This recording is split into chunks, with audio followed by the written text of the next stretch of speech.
My wife looked at me and asked, "Who are you?" Why, but the real betrayal happened before she forgot who I was. I'll never forget that moment. The recovery room was blinding white. The smell of antiseptic burned in my throat. She was lying there, Emma, the woman I had loved for 12 years. And when she opened her eyes, the first thing she said was, "Who are you?" I thought I misheard. But then she looked at me, blank eyes, cold enough to make my heart drop. I didn't say a word, just held her hand, the same hand that held mine on our wedding day, that used to touch my face every morning, now pulled away like I was a stranger. The doctor said it was temporary memory loss, brain trauma from the accident. She just needed time. I nodded, but inside, I was shattered. I told myself, just be patient. Start over. Help her remember. Oh, so I did. I took care of her. Every meal, every pill. I told her everything about us. The red maple tree on our porch. The dog named Whiskey she used to cuddle all winter long. She listened. She smiled. But I knew that smile was for the story, not for the man telling it. I thought the worst had already happened. I was wrong. A week after we came home, while cleaning up her hospital stuff, I found her old phone. The screen was cracked, battery nearly dead, no password. I picked it up, about to erase everything, but then I opened it, and that's where it all began. Messages, photos, voicemails. A man named D, he called her June, a name I'd never heard before. Their plans, their recordings, a whisper in the dark. "I'll tell my husband, I promise. Just give me a few more days." Duh. I stood frozen in the kitchen, the smell of cold soup still hanging in the air. The phone trembled in my hand, like it knew it had just killed a man. I should have deleted it right then, but I opened it. And after that, I could never be the same man again. My name is Daniel Walsh, 37, an aerospace engineer, managing the design team at a small aircraft workshop just outside Pittsburgh.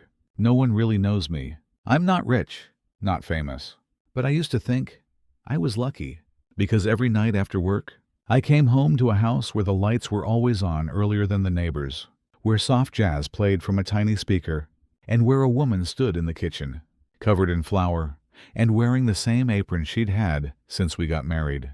My wife, Emma, 34, a third-grade teacher at a public school. She wasn't flashy, not loud, but she had this way of making people feel calm, just by holding a glance a little longer than most, or asking how you were, at the exact moment you needed someone to care. I didn't love her because she was perfect.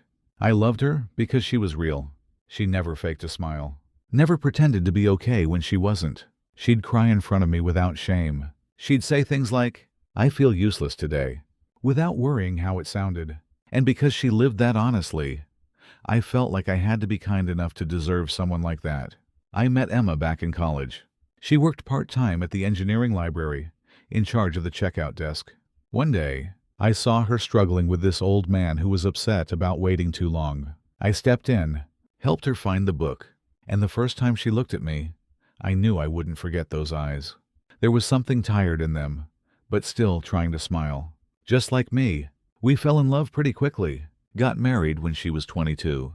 I was 25. It was a small wedding, under an old maple tree, with just a few dozen close friends and family. But the sky was clear that day. The breeze was soft, and Emma couldn't stop smiling, a kind of smile I didn't see much in the years after. That first year, I worked 2 jobs just to cover rent and pay off what was left of my student loans. I came home late every night, still tried to cook her favorite, creamy mushroom pasta, no onions. She'd laugh and say, "You're a terrible cook, but I love it." I knew she was lying, but the kind of lie that comes from love. We got pregnant once, lost it at week 12. I cried. She didn't. She just quietly folded the tiny baby clothes we'd ordered online, one by one, then packed them into a box, sealed it shut with tape. After that, she never brought up kids again, and I didn't push. Some grief needs to pass in silence, not because there wasn't enough love, but because the person hurting needs to hold on to a little bit of dignity. We moved into our current home a year later, single story, tiled roof, a small backyard big enough for flowers and a few tomato vines. Emma made a little wooden sign to hang in the garden. It said, Pick only with love. I asked her why she wrote that. She said, because if you don't love it, you won't know when it's sweet enough to pick. That's who Emma was. She'd say things that sounded silly at first, but would leave me silent, with no answer to give. In the early years, we used to tell each other everything, from a burnt piece of toast in the morning to a student who misspelled apple as ache. Emma used to tell stories, like she was painting. She didn't just share events. She shared how they felt. She made the world around me feel just a little lighter, a little less heavy. I used to think, if marriage was a room, she was the small lamp in the corner. Not too bright, but just enough to keep me from feeling lost. But somewhere along the way, that room started to dim. Dinner got quieter. When I asked, "How was your day?" she'd just nod, or give me a smile that never quite reached her eyes. I figured she was just tired. The kids at school sometimes wore her down. Parents were getting more demanding. I'd seen her cry before. Just because a student broke a pencil she had gifted the whole class. She was the kind of person who got hurt by the tiniest things. And I understood that. So I didn't ask questions when she started coming home late. Didn't say anything about her new department meetings on Tuesday afternoons. Didn't bring it up when she closed her laptop every time I walked in the room. The office door, once left open, was now always shut, like she was wrapping up a part of her life, one I wasn't invited into. I'm not a suspicious man. I love with trust. And because I trusted her, I didn't see it. I kept doing the things I thought a good husband should do. It cooked dinner, even as she ate less and less. Bought her favorite watercolor set, even when she said, "I don't paint anymore." Rebooked a trip to Vermont, where we had our honeymoon, even though she said, "It's not the right time." I told myself, marriage goes through phases. It's not always fireworks. Sometimes it quiets down, then it comes back again. Silence can be a way of staying, too. Until one day, I realized I missed her, even when she was lying right next to me. It was this feeling I couldn't quite touch, but it felt cold, like a space had opened up between us. Invisible, but wide enough to feel. One night, I woke up at 3 a.m. The bed was empty. I checked the kitchen. Nothing. Stepped out to the porch, and there she was, sitting in a chair, wrapped in a blanket, just staring at the sky. I sat beside her, said nothing. After a long pause, she whispered, "I feel like I'm disappearing." I took her hand. "If you disappear, I'll find you. Wherever you go." She smiled, then looked up at the sky, not at me. That night, she went to bed earlier. She stopped going out to the porch, stopped crying. I thought maybe things were getting better. But I learned later, silence doesn't always mean healing. Sometimes, it's how someone prepares to leave quietly. And I used to believe that if I was kind enough, patient enough, she would stay. I was wrong. Silence isn't always a way of staying. Sometimes, it's the sign of someone trying to leave without making a sound. That morning was just another ordinary Monday. I remember it because it was drizzling. The kind of rain that leaves tiny drops on the leaves outside. Emma usually cracked open the kitchen window to hear the rain hit the porch roof. But that day, the window stayed shut. She got up early, brewed coffee, made breakfast. Like always, a soft fried egg, toast, and a small slice of avocado on the side of my plate. She knew I didn't eat avocado, but she always put it there anyway. Everything felt so normal. It made me feel lost, like watching a play rerun a scene. For the last time, she didn't look at me much, but something in her eyes had changed. No more sparkle, no more hesitation. It looked like someone who had already made up their mind to leave, just waiting for the train to come. As I headed to my car for work, she ran out and handed me a neatly packed lunchbox. "Made you lunch?" She smiled.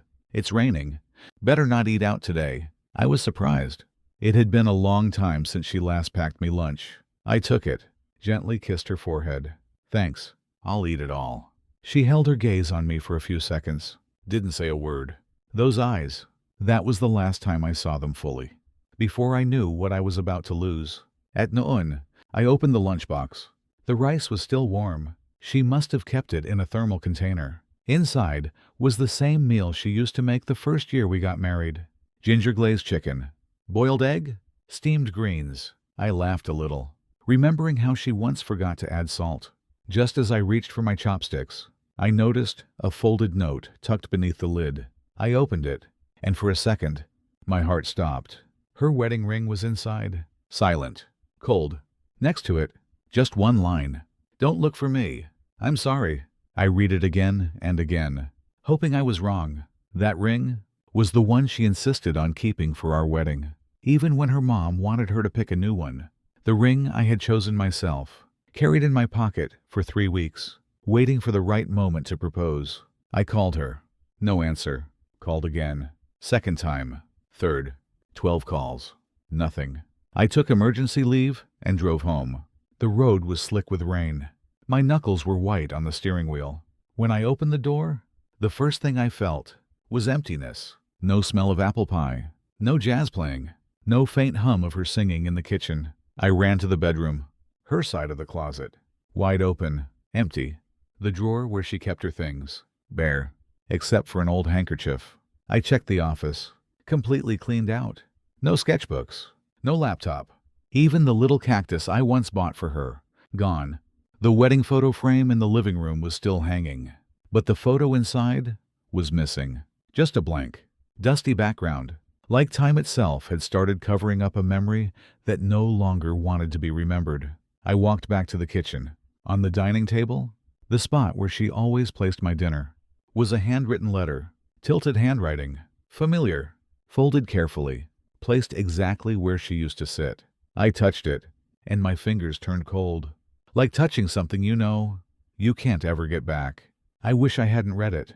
But I did, and from that moment on, I was no longer the same man. I opened the letter. Her handwriting was the same. Slightly slanted. Steady. Each line soft like her voice. Daniel. I'm sorry for the way I left. If I saw you, I know I wouldn't have the courage to go. So I chose the coward's way. To write this, once I was no longer standing in front of you. I used to believe that if I just tried hard enough, things would go back to how they were. But some things, once broken, can only be carried as pieces inside us. I still love you, but I'm no longer the same woman I was in those early years. Ever since we lost the baby, something inside me died, and I've never been able to find it again. I paused. It felt like something had grabbed my heart and refused to let go. I remembered that night, Emma quietly folding each baby item, one by one. No words, no tears, just silence, like someone who had lost more than they could say. I kept reading. You've tried so hard. I saw it all. You were kind, patient, and I'm grateful for that. But it's because you were so good to me that I felt like I didn't deserve any of it. You loved me the way a person should be loved. But I only knew how to stay silent and eventually walk away. I was scared. Every morning, the distance between us grew longer. So long that even when you called my name, I couldn't hear it anymore, even though your voice was right beside me. Die. I swallowed hard. There was no blame in her words, no bitterness, just the quiet exhaustion of someone who no longer had the strength to hold on to something she once truly wanted. I'm not leaving for someone else.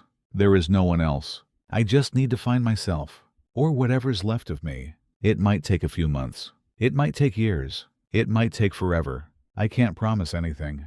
I've already broken too many promises to myself. If one day you see a woman standing quietly under some porch, listening to the rain, it might be me, or it might not. And if you find someone better, don't hesitate. You already loved me in the most beautiful way possible. And I'm thankful I once got to be the woman inside that kind of love. Wes. Emma. I folded the letter. Didn't cry. I just sat there, my hand resting on the paper, now warming under my skin, while everything inside me was growing colder by the minute. I didn't call anyone. Didn't say a word. I just stepped out to the porch, where she used to stand late at night. The rain was still fresh, the air damp, heavy, and in it, I remembered how she looked at me that morning, a look that lasted a little longer than usual, softer than usual. Now I understand, it wasn't the look of a wife. It was the look of someone saying goodbye. I stood there for a long time, just watching the rain, and then, quietly, I said to myself, silence isn't always staying. Sometimes, it's the way someone retreats, without breaking themselves, or the person they once loved. I don't know where Emma is now. I don't even know if I should try to find her. All I know is, since that day, I've learned something. Love isn't about holding on. Sometimes, love is letting go at the right time, even if that person never comes back. The first week after Emma left, I lived like someone learning how to exist all over again, but with no one left to teach me. I still made 2 cups of coffee every morning, still cracked open the kitchen window when it rained, just like she used to, still folded the towel in half after showering. Even though there was only one person left, everything in the house stayed the same. Except me. I was no longer the same man. I didn't reset the dinner table. Every night, I still set out 2 plates, poured 2 glasses of water, one with ice, one without, as if pretending long enough would somehow bring her back through that door saying, "You forgot again." Less salt for me. But she didn't come back. No messages, no emails, just that one short letter. I tried texting her, "Are you okay?" No reply. An hour later, I deleted it, not out of anger, but because it made me feel unbearably weak. I still went to work, still smiled at coworkers, still laughed when I was supposed to, like a machine, programmed not to make a scene. I've always been good at hiding sadness, since I was a kid, but every night, when the door shut behind me, the silence was so loud, I started forgetting who I even was. I don't know how to be a regular man if I'm no longer Emma's husband. Some nights, I open the box with our wedding album. First photo, her in that white dress, eyes smiling, curled like little commas. I used to kiss those eyes when she slept, used to believe I'd wake up to them every morning for the rest of my life. Now all I had was the cold side of the bed and the soft hum of the fridge in the dark. One Saturday afternoon, I went to the coffee shop near the park, the one we used to stop by after grocery runs. I ordered an Americano. The table was still for 2, but today, only 1 cup sat on it. The barista, who knew us by face, glanced around and asked softly, "Not with your wife today?" I froze, then gave her that kind of smile, just enough to stop any follow-up questions.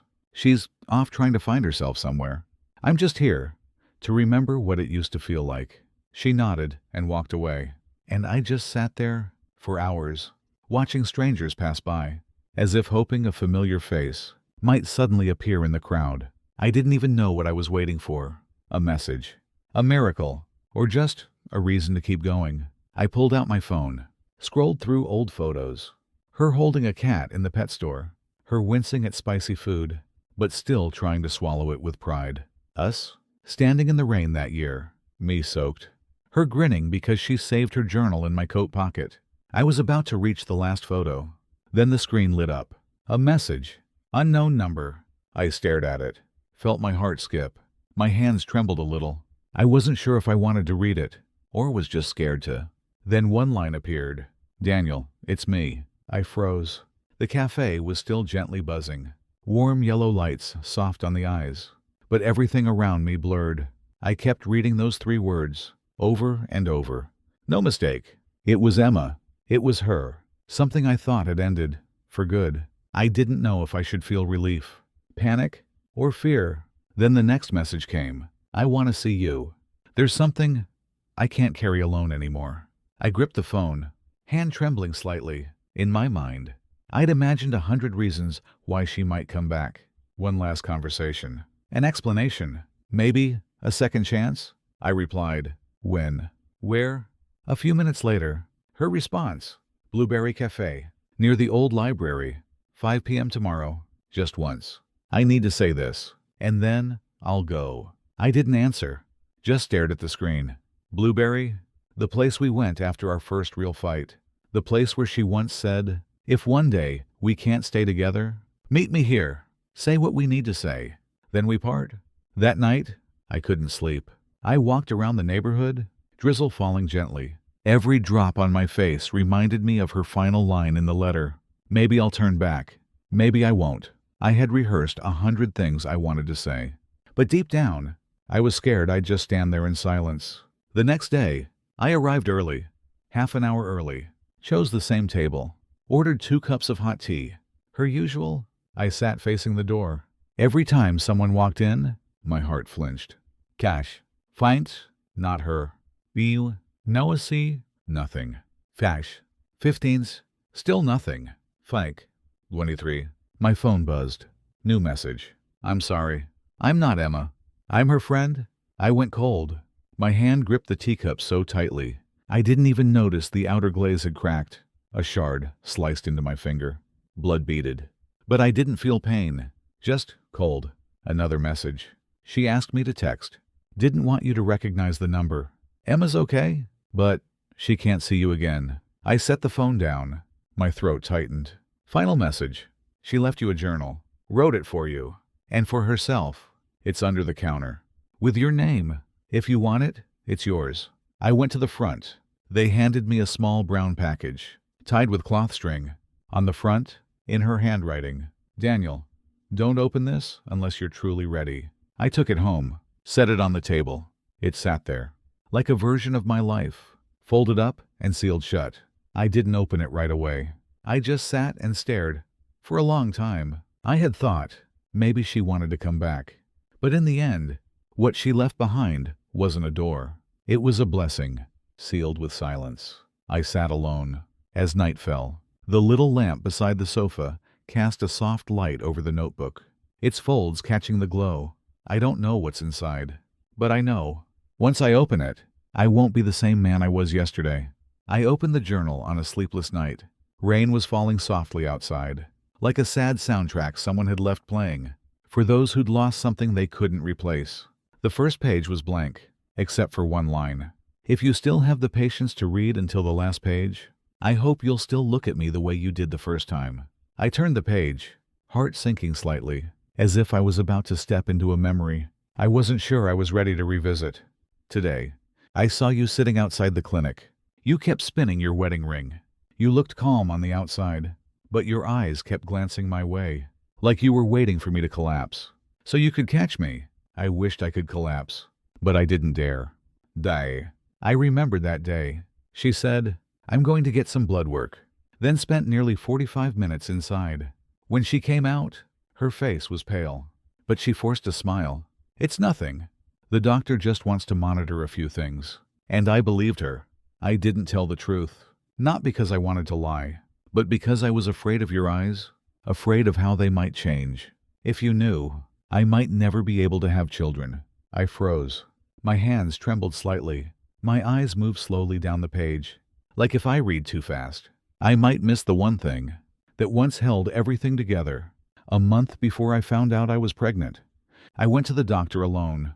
They told me my chances of conceiving naturally were almost zero. They said it gently, but it sounded like a sentence. I wanted to tell you, but I couldn't, because I didn't want to become a burden. Or worse, a responsibility to protect in the eyes of the man I loved. I closed my eyes. My heart didn't race. It clenched. One slow, heavy beat at a time. I had blamed her for being distant. I used to wonder, why didn't she move forward with me after we lost the baby? Now I realized she had been carrying that weight alone, long before I ever knew there was a weight to carry. Then the test showed 2 lines. I couldn't believe it. I was shaking so badly, I dropped the stick. I remember laughing, then crying, then laughing again. But instead of telling you what the doctor had said before, I chose silence, because I was afraid that if we lost the baby, you'd blame me for not saying anything from the start. Dar. The room felt darker. I sat still, my hand resting on the journal. I used to think I was the one, holding everything together. But now, I saw how much she'd been carrying. Alone, even when I thought we were close enough to share everything. You once asked, why do you keep pushing me away? Oh, I stayed quiet.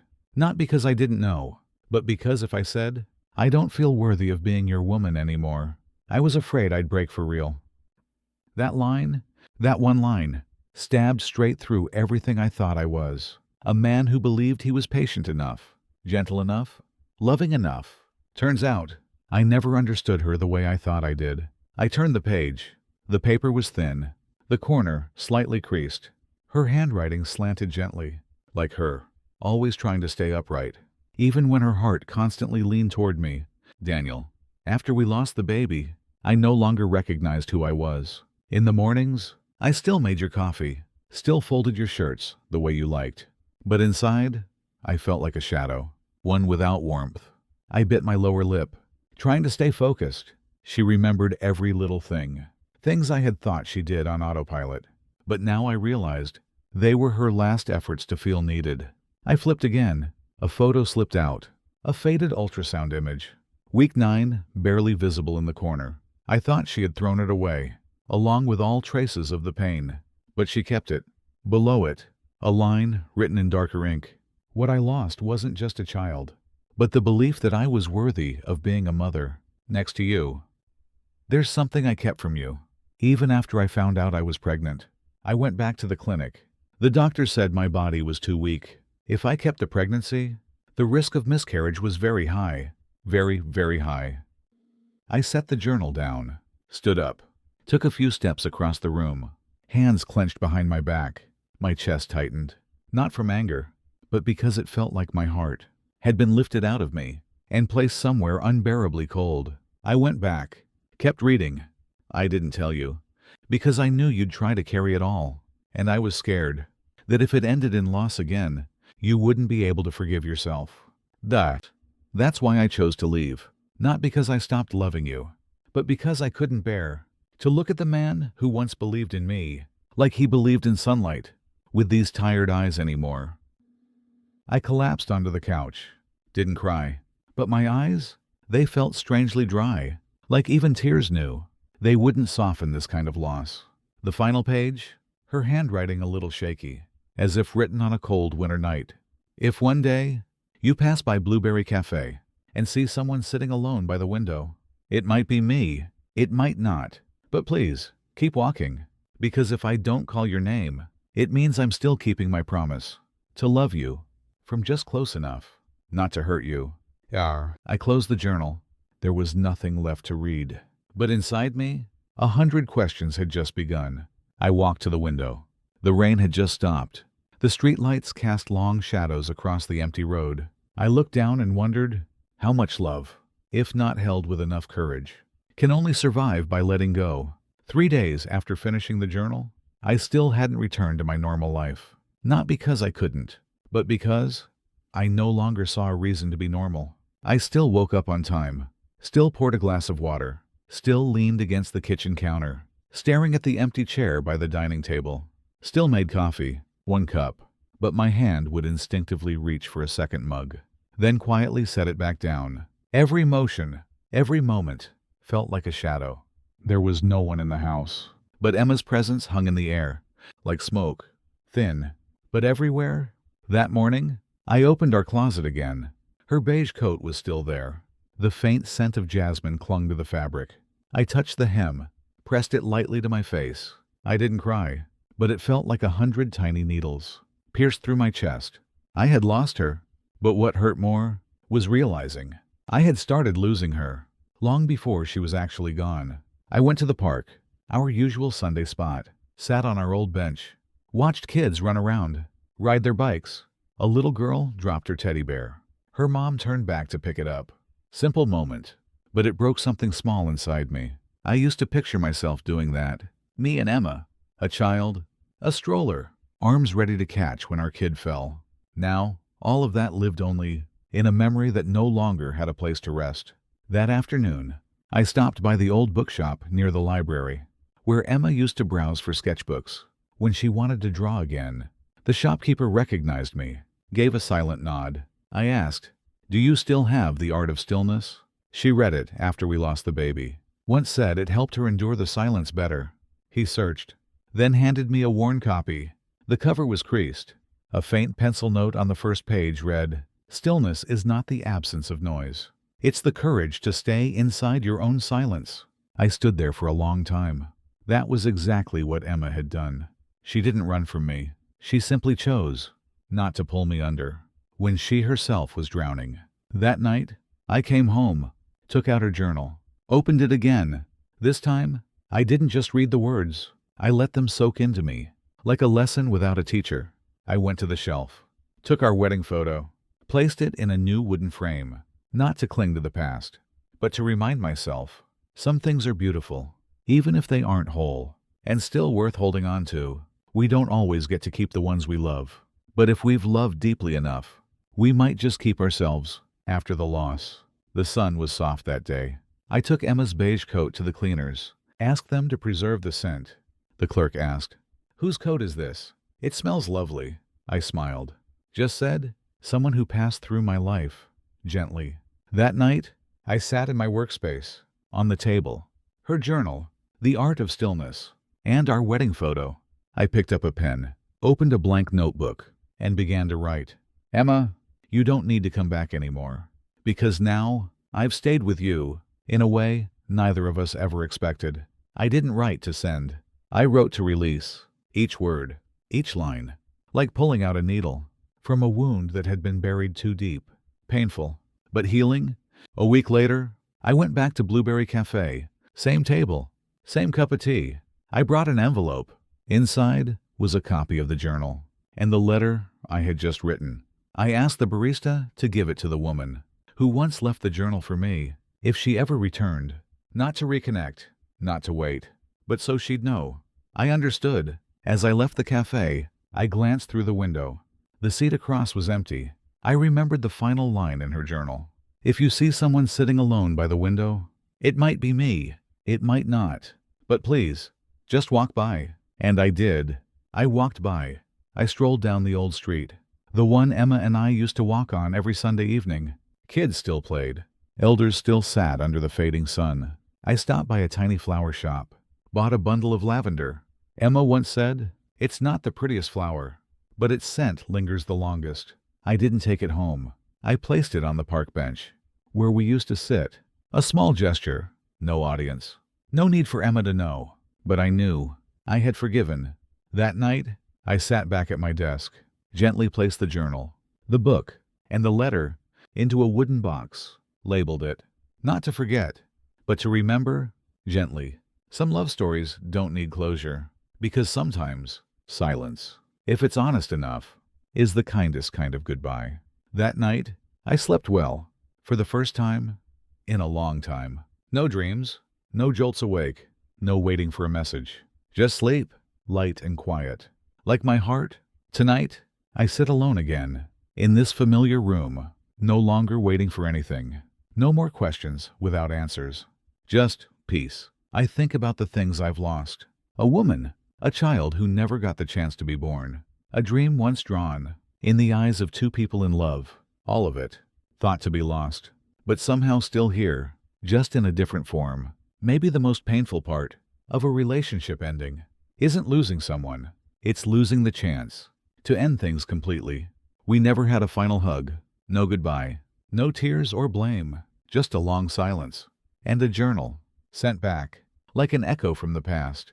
But the older I get, the more I understand, not everything left unsaid means the love wasn't enough, and not everyone who leaves quietly is walking away. Emma wasn't the strong woman I once believed her to be. She was fragile, in the most honest way, the kind of vulnerability most people never dare to show. And because of that, she chose to love me, through a quiet, dignified retreat. I used to resent her, used to be furious at being left in a dream that never finished. But now, I'm grateful, because the breaking taught me something vital. Love isn't about holding on to the end. Love is not hurting each other any further, even if that means walking away. I once asked, if you ever came back, would I be brave enough to open the door? Now, I no longer ask, because I understand, if a door was closed out of love, whether it opens again or not, no longer matters. I no longer carry hope for one more meeting. What I carry now is a quiet sense that I once loved someone with everything I had, that I was, at some point, a good enough man, even if not enough, to make her stay, and that I still am. That same man, even if it's just me now. Sometimes I walk past the park and see someone reading alone or smiling at their phone. I don't look closely. I don't slow down. I just keep walking with a quiet belief in my heart. Some things, just by having happened at all, are enough. I don't live to search for a replacement. I live to become a better version of myself, shaped by everything I've walked through. Because some wounds don't need to heal. They just need to be set down gently in the right place and viewed from a distance as part of life. Emma is no longer in my life. but she lives in memory, like an old patch of sunlight, filtered through leaves, gentle, and never coming back. Forgiveness isn't forgetting. Forgiveness is when you can tell the story again, without your heart aching. That's how I choose to keep living, not perfectly, but gently enough to fall asleep each night, at peace with myself